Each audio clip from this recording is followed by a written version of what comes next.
All right, so let's officially start, and please bow.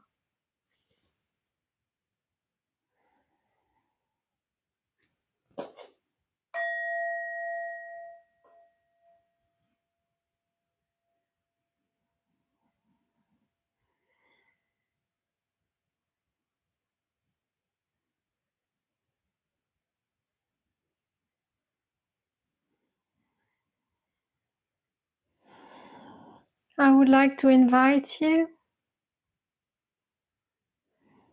right now to bring your attention back into your body for a few moments. And I would like to invite you to look at your aspiration. Why you keep coming here, listening to the Dharma, meeting with the Sangha, the community that we've built up over the weeks, the month, together.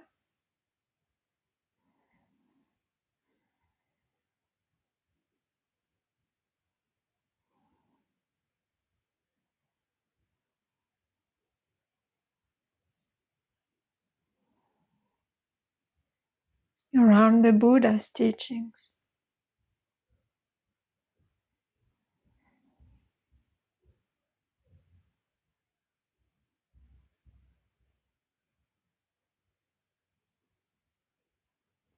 Recollect why you come here.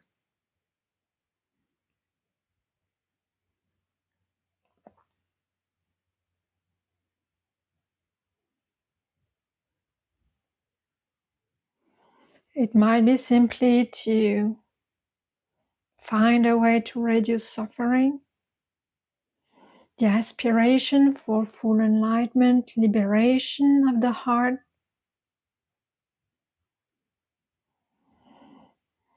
just live a more peaceful life, helping ourselves to help others.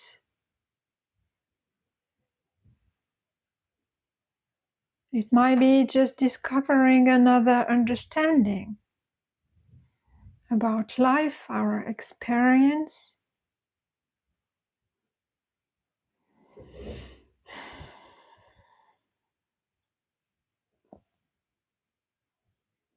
It might be grounded in harmlessness,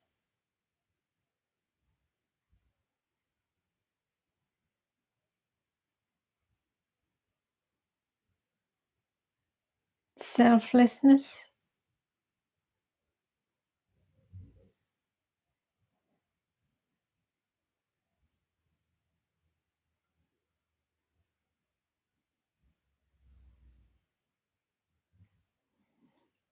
Might be the understanding that if there is peace in ourselves, there is peace around ourselves as well.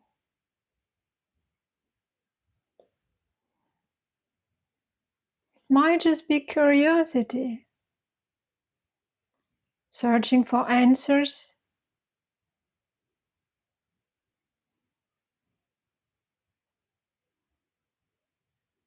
There is nothing wrong, everything is valid as a reason for this aspiration to show up today.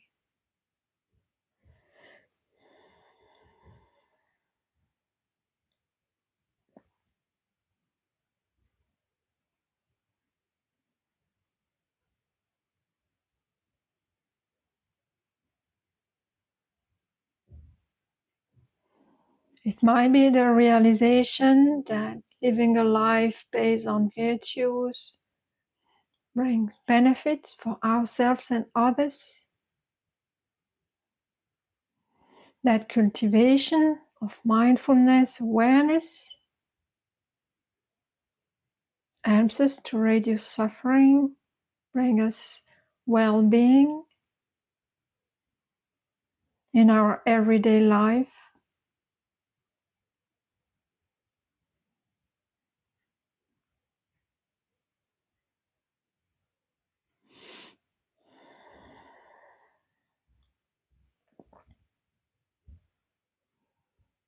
whatever reason, just recollect it for a few moments.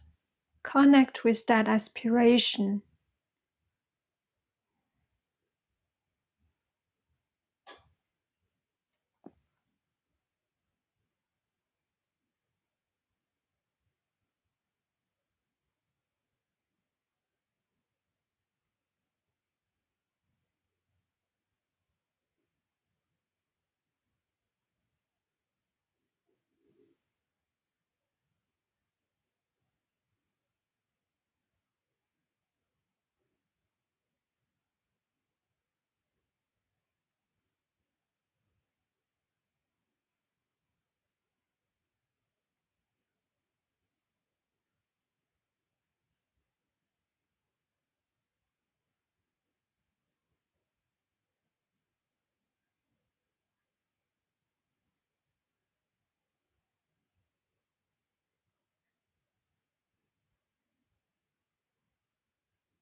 All right, when you are ready, you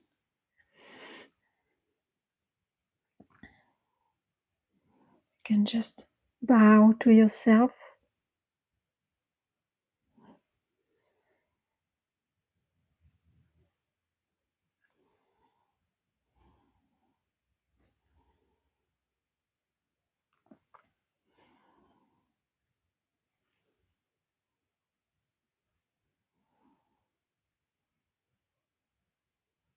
Sometimes it's useful to reconnect to our profound inspiration when we lack motivation for the practice.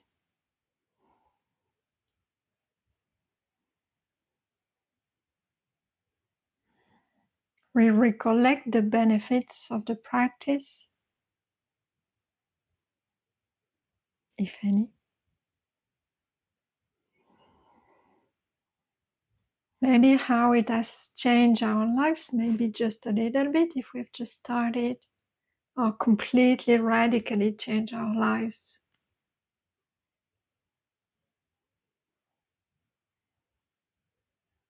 It's like a review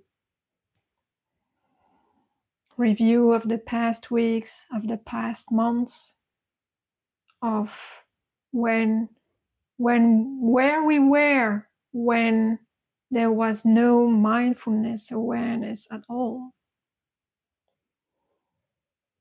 and where we are now. Is there any progress, any insight?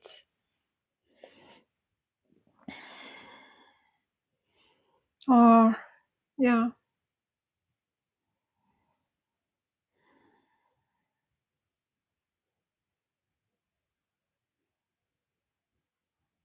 maybe realizing how lost we were in our lives before practicing. It's possible that we are still lost. Yeah.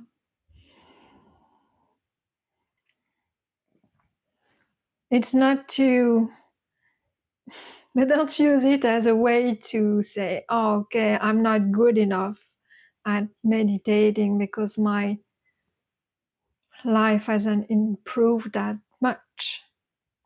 No judgment, but I'm pretty sure for those who have been practicing now for weeks, months, we are together, we are past 1 year together every Sunday. And we can be very honest and see what has changed, what hasn't changed, maybe. Maybe in the area that hasn't changed, they need a little bit more focus, attention, effort. Maybe we do not understand why something hasn't changed yet. And we have to bring some lights on those areas.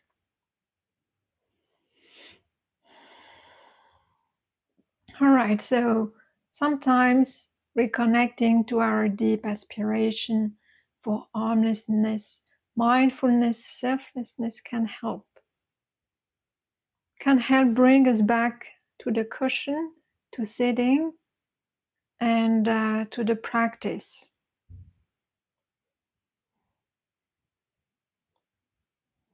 Because practicing is not always about bodily bliss.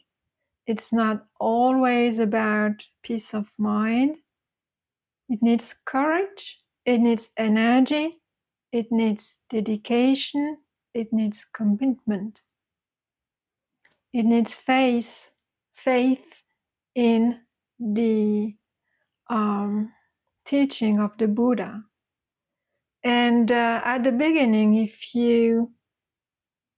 the practice hasn't brought you yet some insight, that maybe the faith is just simple trust in the words of the teacher.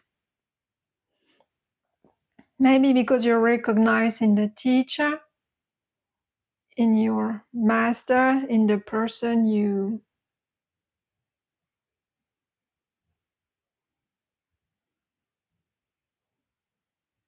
might have some person in which you recognize some qualities you would like to acquire. Maybe you just recognize that and say, okay, maybe this person knows something that I do not know. And it's just curiosity about how does that person does that. It might be just trust.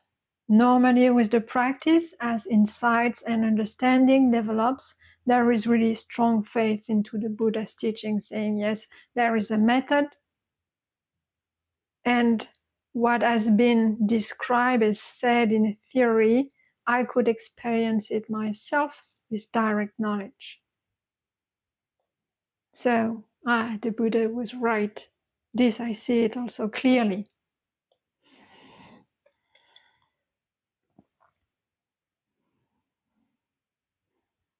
And when you use this kind of recollection, and also include the people who you gather with to cultivate mindfulness, and bring them in mind and say, okay, they are also striving for liberation of mind, just as me, just like me.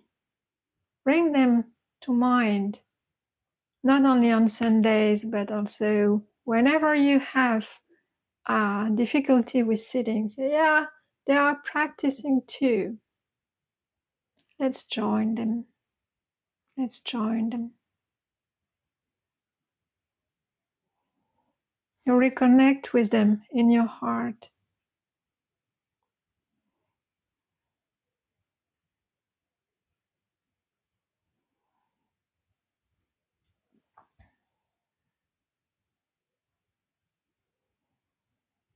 And what does it mean, recollecting? So, recollecting the Buddha was also an non-enlightened being to start with. He wasn't born as an enlightened being. He has to strive too. He almost died in his search for enlightenment, liberation of mind. We can recall that. He was dying when a woman brought him just some rice to save his life. He was lying down almost, ready to pass away.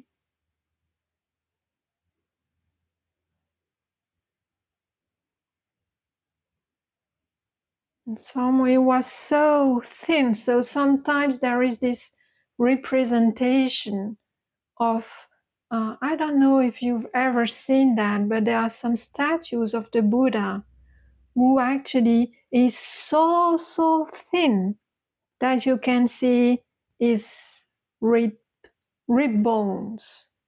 He's like this, so thin. Sometimes it's represented like this.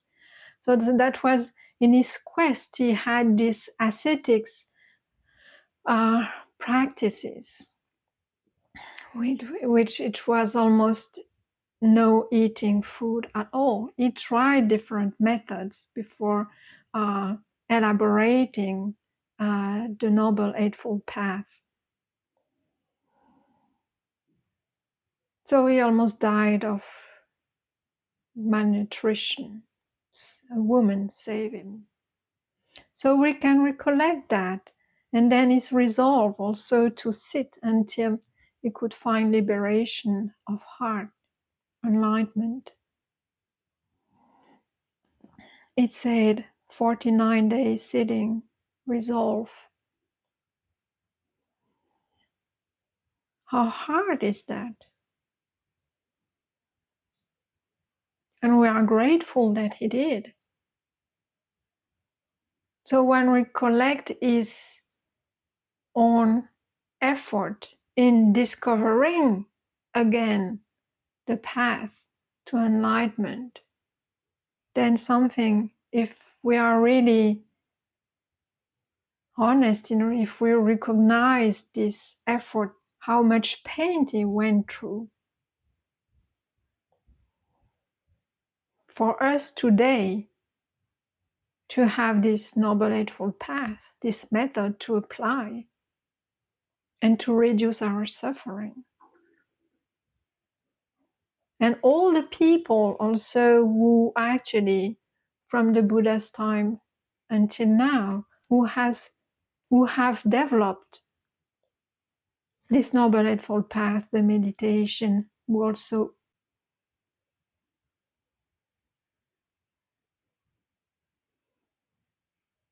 to reduce our suffering.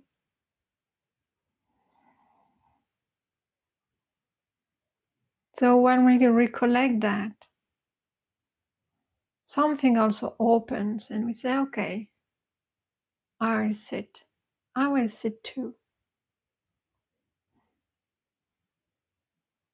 I will be responsible for myself, and I will also rediscover the path, or let's say walk the path. And I benefit from the efforts of others. This is recollection. This is also a practice. This is quite beneficial.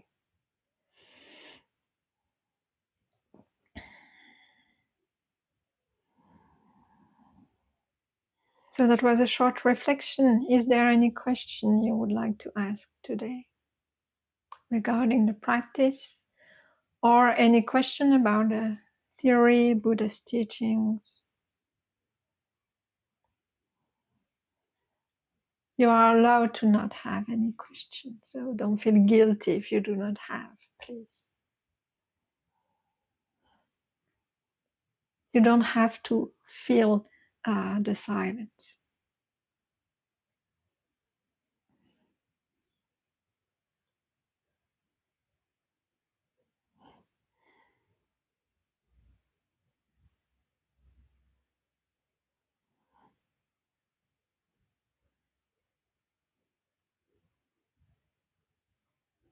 One of the main themes of the Buddha's teaching is actually the Four Noble Truths. So I come back to those teachings over and over again. And there is one aspect that I would like to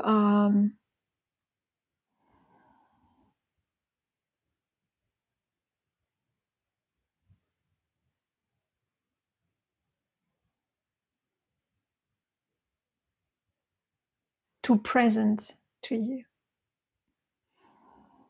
The first noble truth is there is suffering. And in the past weeks, I invited you to reflect on that in your life,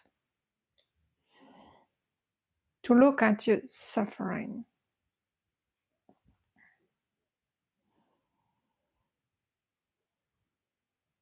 It might be quite obvious.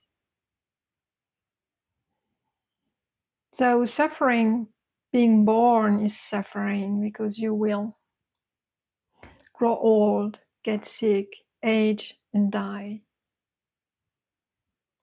It's inevitable. Death comes with birth. There will be sorrow, lamentation, pain, loss, getting separated from the people you love,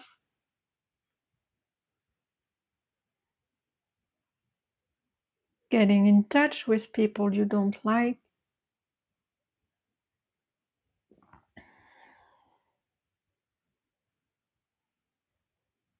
you will get what you don't want, and you won't get things that you want. This is suffering. Let's say this is suffering on the gross level.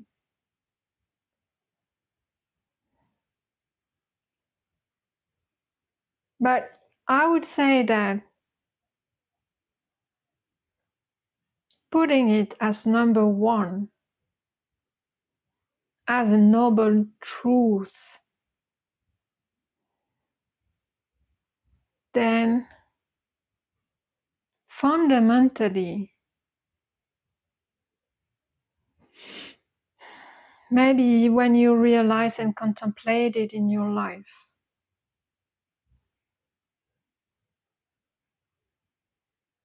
then there might be a shift. How to say that? This is, as it's a truth, there is kind of allowing yourself to have suffering in your life, right? Because most of the time we do not allow to say, okay, how are you? Yeah, fine, thank you. And you? Yeah, okay. No. But then inside you are burning with suffering. So there is a kind of, social interaction where you have somehow, when you feel the obligation just to smile and to be happy, but then inside there is this strong feeling, this strong suffering, like every moment, so deep, sometimes so deep that there is hopelessness, despair, strong sorrow, sadness, feeling of loss, wanting to end that strong suffering by any means, oversleeping, taking pills to sleep, to shut down the mind, the heart, distracting yourself with entertainment, with scrolling on the internet, with binge watching,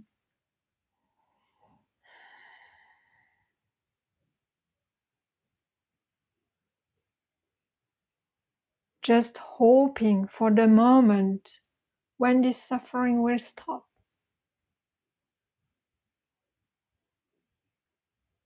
Having the feeling to not be loved, to be rejected by others. And sometimes it can get so strong that you just want to end your own life, take your own life. Looking at the window and say, okay, why if I would jump? Maybe this suffering will end. So it can be very, very strong. But then the Buddha said there is suffering. So when you encounter this first noble truth, it can actually be a strong relief, because it's like an acceptance of this is inherent to our humanity, right? The fact to be a sensitive being, to be born as a human, there is suffering.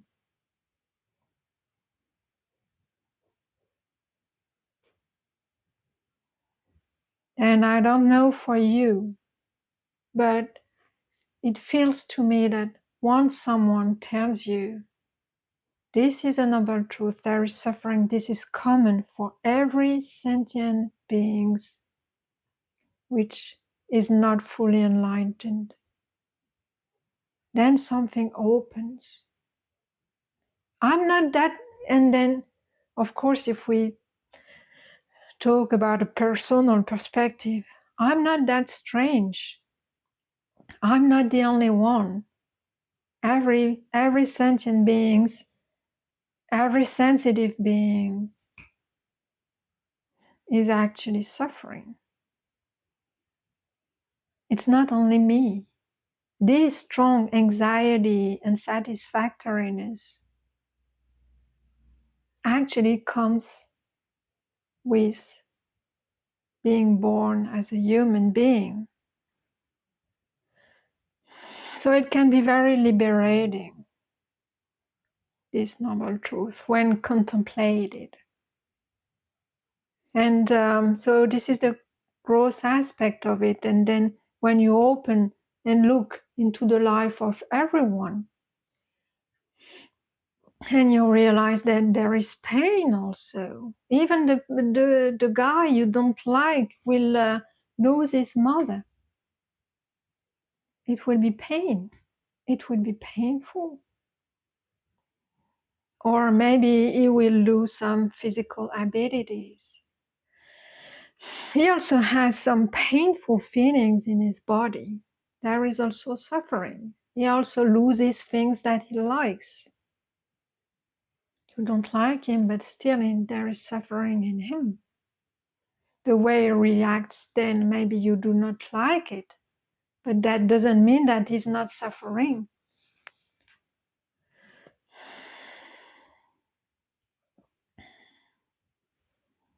Your pets are suffering. Even the person who actually does a lot of harms to others is also suffering. He also has a sensitive body. Just bring a hot object onto your skin and then feel. And then it's exactly the same with another body. So we contemplate suffering inside ourselves, inside others, and say, okay. So you extend to people you like, to people you don't like, to people that live very far away. If you have access to other realms, then of course you can also extend this contemplation to the other beings in those realms.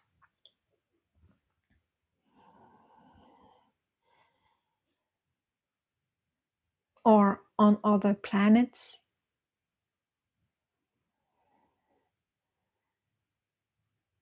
So it can be a relief, all right? Being born as a sensitive being, as a human, there is suffering.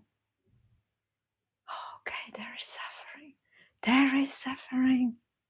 I'm not the only one. I'm not strange because I'm suffering and I cannot handle that suffering very well.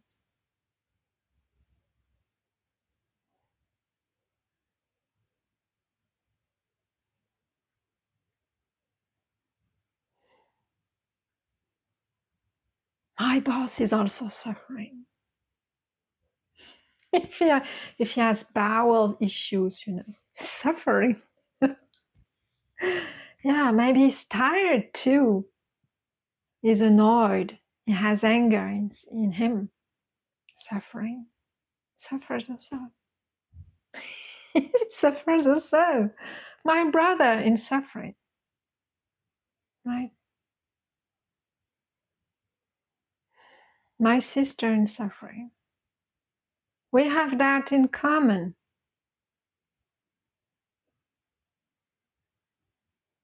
There is suffering. Noble truth and noble. And you can extend and look at, if you're not convinced, look at every sentient being. Every one of them. There is no exception. You are not an exception. You are not weird because you are suffering. All right? You don't have to blame yourself because you're suffering. There is suffering, noble truth, the Buddha's teaching. Number 2. All right, we are relieved. There is suffering. Millions of people, billions of people suffering. Billions of beings suffering just on this planet Earth.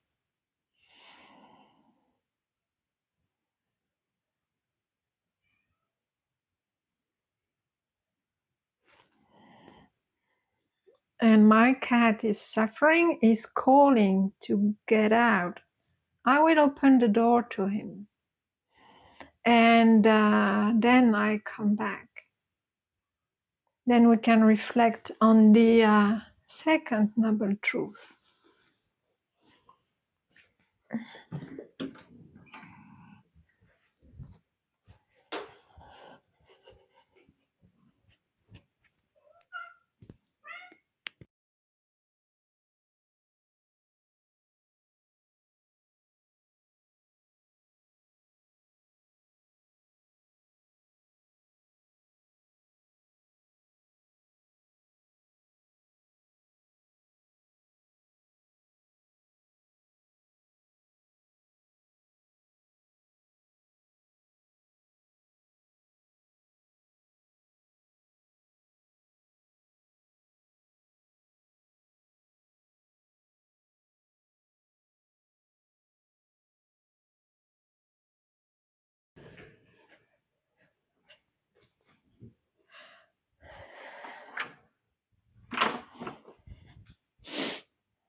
Okay.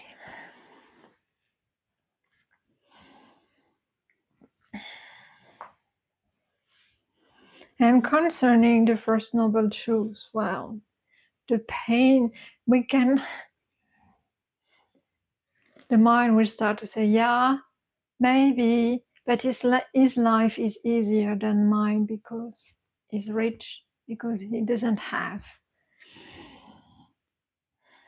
money problems, or because he has this or that. Well, you don't know. You don't know the intensity. Do not compare the intensity of suffering, all right?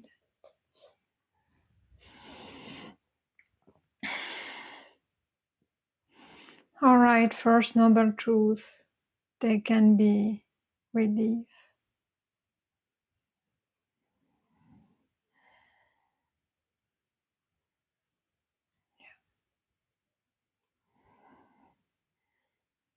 Second noble truth, this is where most of people stop. They stop the inquiry there at first noble truth, maybe.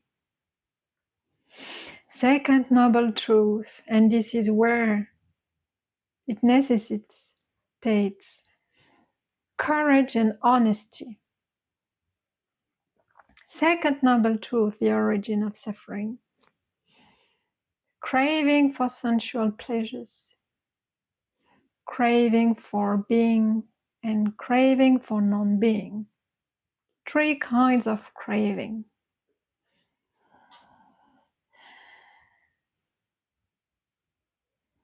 And this is where we do not want to look.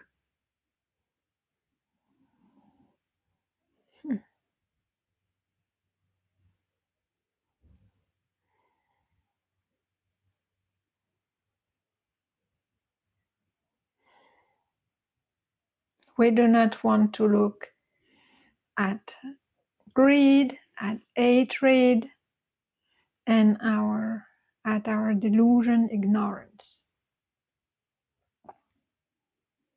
We think we're not that bad, or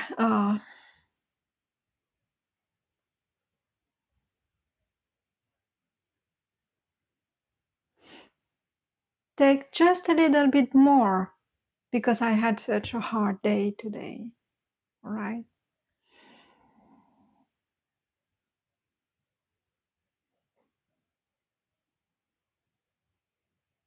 Or let's be judgmental a little bit about him or her because it just makes me feel better. All right. Well, we like also to leave those areas kind of in the darkness, not look at them. But this is what will be, what will show in Vipassana insight practice. Even if it's not to the ill will towards others, we can have strong ill will against ourselves.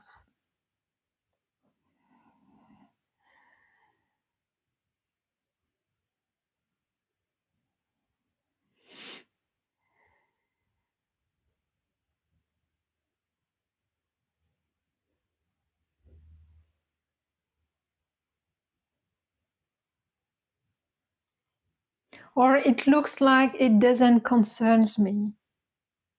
Craving about sensual pleasures, yeah. And then we start to, try to balance our opinion about how we use the senses. No, it's not me, for others, not me. All right? What does it mean? Craving for existence, craving.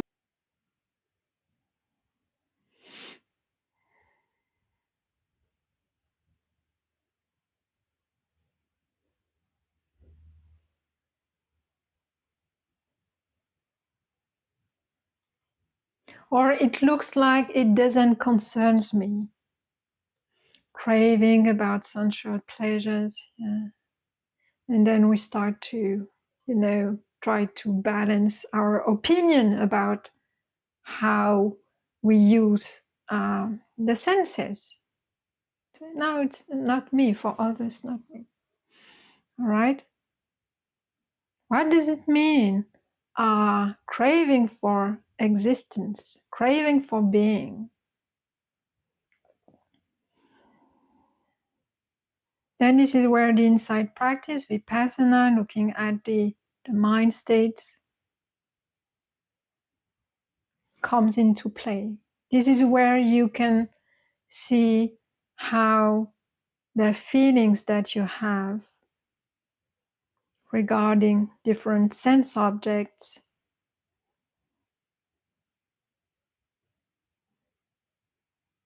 give rise to mental volitions or formations, the idea, the intention to create a strategy around to get something or to avoid a situation. And when it happens, it's without clarity. Usually there is a kind of phrasiness around that, kind of contraction of heart.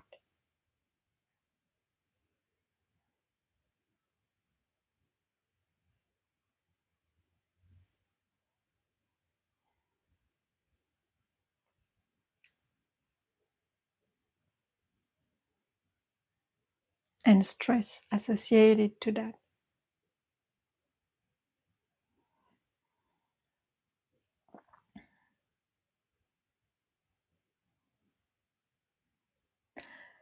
So craving for sensual pleasures, just pay attention how you consume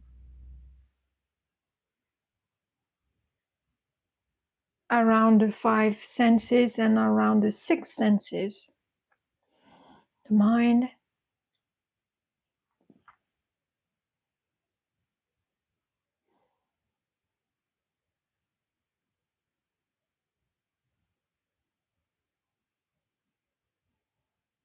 and the craving for existence. This I have very difficulty to put it into words. I can see it. I can see the formations in my mind, these currents and this formation of the being identity, solidification, crystallization of I am like this, and I want that. I am right, she is wrong. And how to, for example, wanting to impose your perspective, point of view, way of doing on others.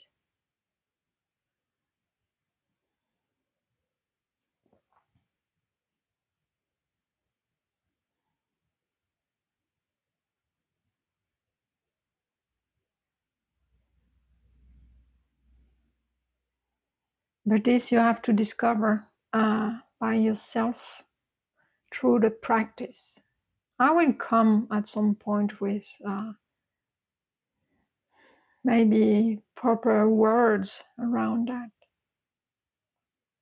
But the Buddha didn't really elaborate around that. Say, okay, craving for existence, craving for non-existence.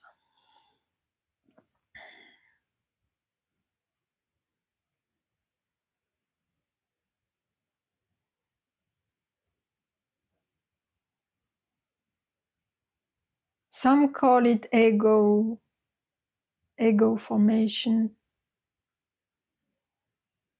When there is a strong sense of me,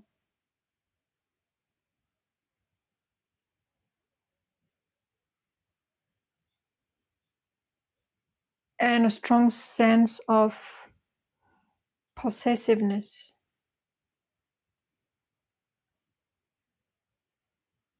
It can be wanting to be above others, or in the craving for non-existence, it can be the desire to be below or to be hidden or to erase oneself, okay, to annihilate oneself, to not be put in the forefront, to keep quiet, not to be noticed.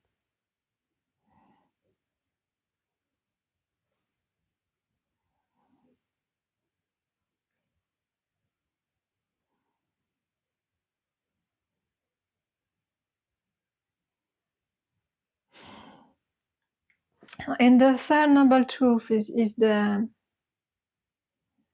well, with the cessation of craving, there is a cessation of suffering, which is a good news, as I always say. Yeah, there is suffering can really end. We have to trust that.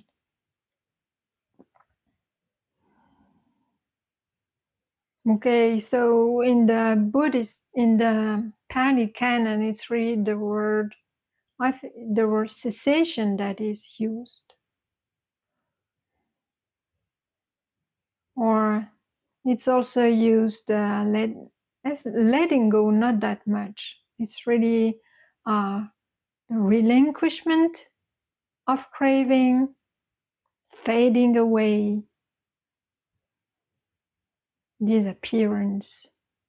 But if I remember correctly, just correcting if I'm wrong, it's nirodha, the Pali words. Cessation of craving, then suffering ends.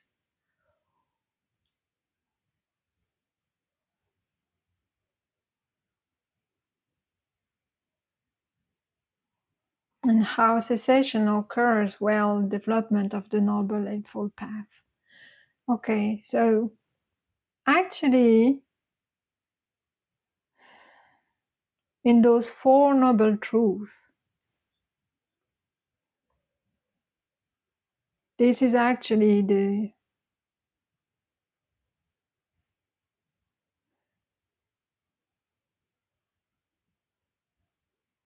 those statements are quite easy to remember, right? So when you feel that, oh yeah, there is suffering, craving, it's probably somewhere. So either you can, point it out right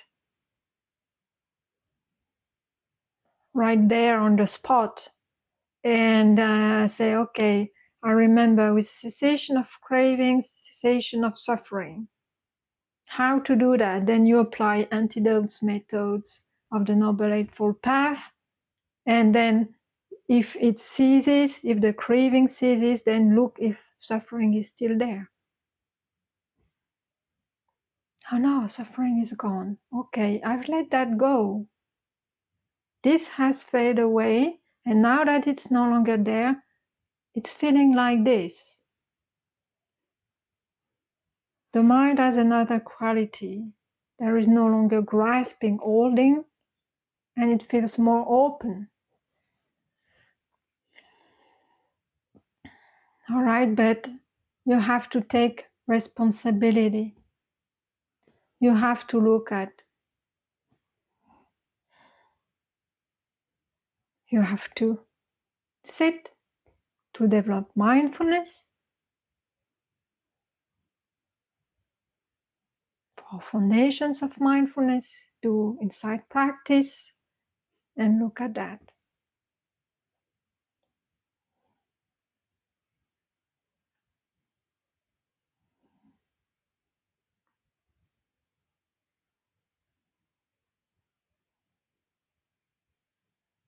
But it has a kind of, okay, we do not really want to blame ourselves. We like to blame others for our problems in life, right? This is why I'm saying we have to take responsibility. Before looking at who is responsible for our own despair, for our problems. First thing first, you look inside.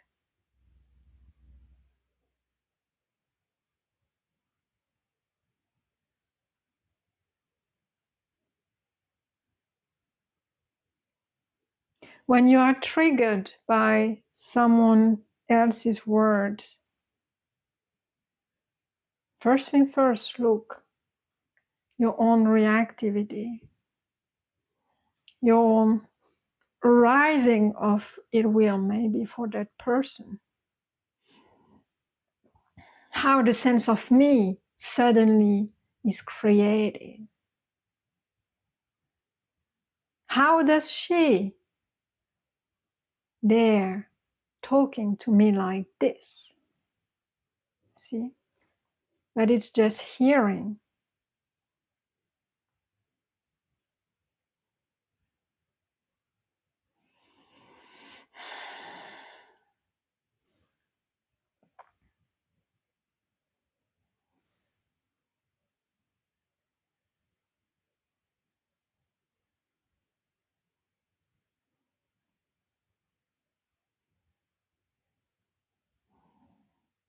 So I invite you to also consider the second noble truth, not just stop at the first one. Look at the second one. The three kinds of craving, and But you have to do it not in a judgmental way, meaning, "Oh, I'm full of cravings. I'm not a good person." Okay, don't beat yourself up. All right. As I said, there is no, on this planet Earth, so many billions of people suffering, brothers and sisters in suffering, meaning brothers and sisters in cravings as well. All right.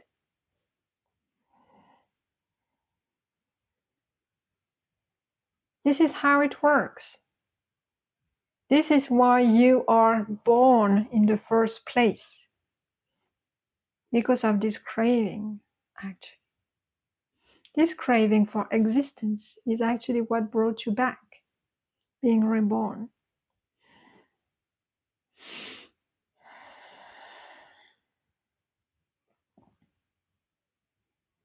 All right, that was today's reflection. Thank you for listening.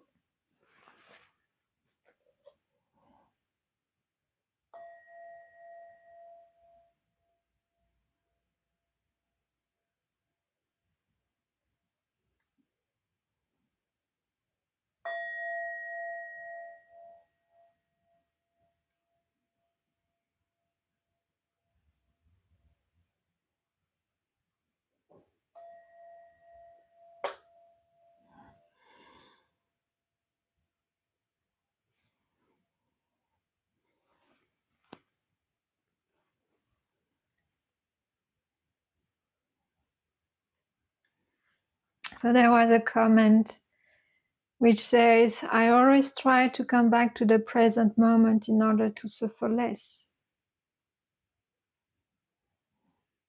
Yeah, this is applying the method.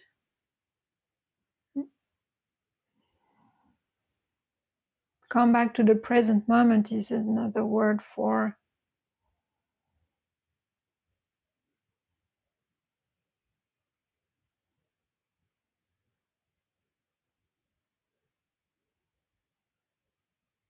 applying, recognizing that there is suffering,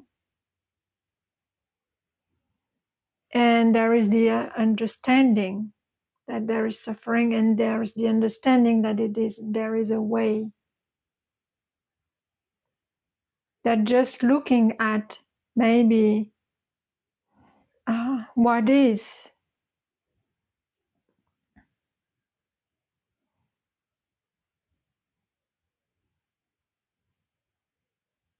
happening out of or away from mental fabrications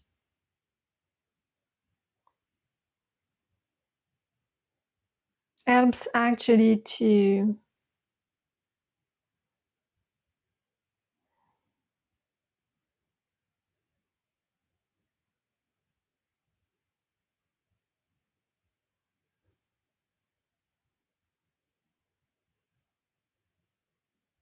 make that craving fade away and therefore to dissolve. And if we are really focused in the present moment, in the here and now, then it might not come back. Or if we are for a moment or for a few minutes away from our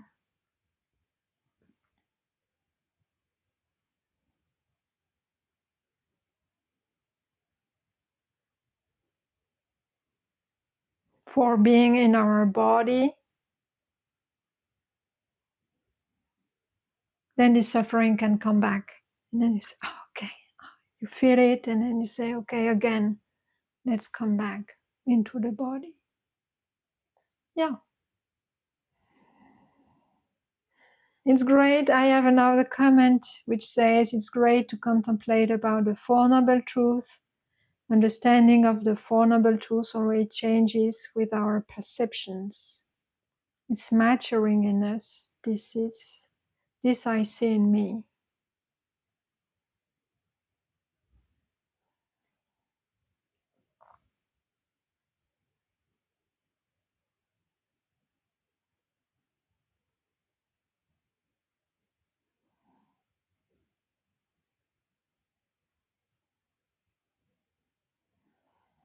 Well, I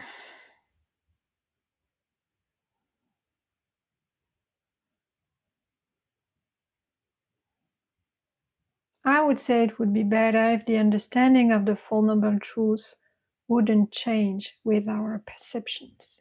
It should be perception, not dependent.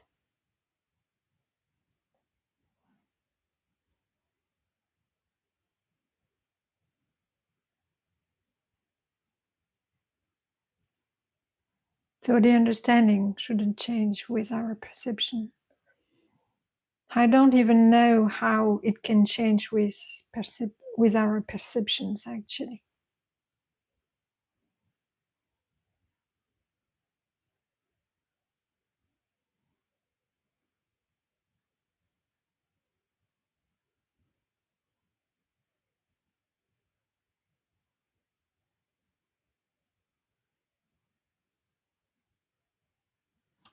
Okay, this is what I would comment on that. Is there any comment, question regarding that topic or any kind of topic related to the practice?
Well, if you need to leave, please feel free to leave.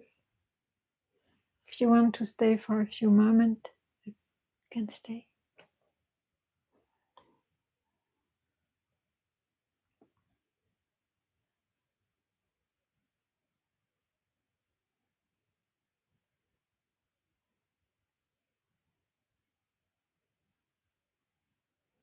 Daily practice is the key for me. Yeah, consistency.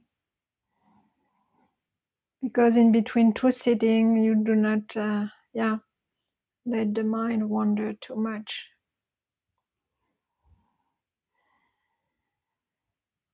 Because yes, if you practice on Sunday and then you do not practice for the next 6 days, then yeah, it might be very difficult to.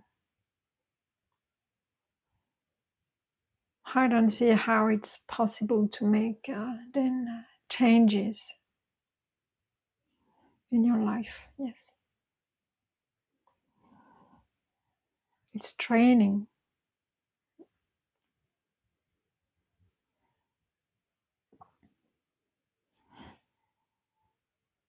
You're welcome.